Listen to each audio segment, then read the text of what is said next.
Is this why you chose 9/11? Was it a particularly sensitive topic that you thought might be interesting to explore, or literarily, why 9/11? What was the motivation there? I think every time there's a big cultural event, uh, part of the fiction writer's job is to absorb the event into the culture. And then that's what the novel represents. But it takes time for a culture to absorb something. But I think it's writers like me, and there will be other 9/11 novels, to absorb it into the culture. That's how it's done. And that's the writer's job, a bit unconsciously, but it's part of this sort of cultural dialogue about how we will approach this subject. All the Vietnam novels after Vietnam, but it took 10 years for that because that digesting of it takes time. So yes, I wanted to engage 9/11 because I personally was ready to see if how I would digest it. And I think, I mean, it surprised me a little bit in the sense of part of the agenda of the novel for me then turned out to be that I wanted to contextualize 9/11. Uh, I wrote it starting in 2005, so that was 4 years after.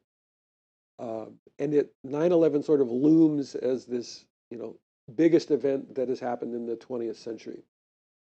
Um, the contextualizing of it was, I found myself wanting to put 9/11 up against other big historical events to show that we've been through things like this before. We will be through things like this again. So, in Daniel's life, there's a whole scene about the Cuban Missile Crisis and what that was like. And so, I mean, you compare that to 9/11, and in that scene, I went back and read Kennedy's address to the nation when he came on television to announce what was the beginning of the crisis. And the words coming out of his mouth about, we will not stand back from nuclear confrontation. I just found it astounding that if a president came on television today and said something like that, the hysteria would be unbelievable. It's hard to believe presidents used to talk like that. Um, so, I mean, that was a big event, the Cuban Missile Crisis, of which I have a few memories as a child.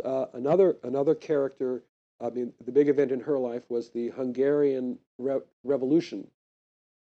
So that her family was in Hungary and escaped, and I mean, lived in refugee camps. I mean, so in a way, these big events are happening all the time, and so part of digesting 9/11 is to contextualize it, to understand that history overtakes us sometimes, regularly. And so I think that in the end is my complaint with the character novel is that maybe that's the difference between pre 9/11 fiction and post 9/11 fiction is that it's one thing to be very focused on the smallest details of what happens in somebody's lives, personal details.